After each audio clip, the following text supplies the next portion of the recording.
Hello, little friends. Today we are drawing and painting a cute turtle. Let's learn how to draw a turtle. At first, we are draw the turtle covered. Yes, like that. Always remember drawing and painting slowly. Otherwise, your drawing will be wrong. Step by step follow how I am drawing. If you follow those steps, then you are also able to draw.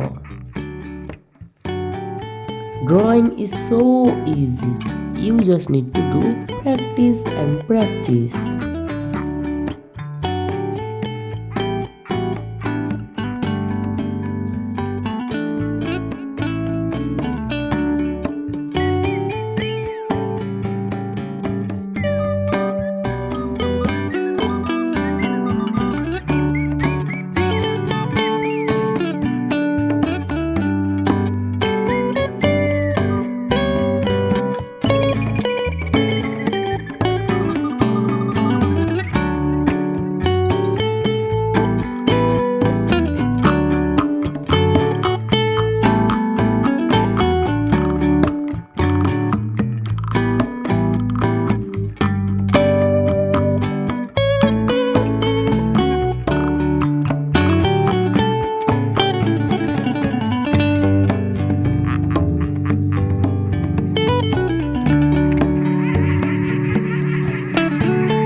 Thank you, little friends. Bye bye.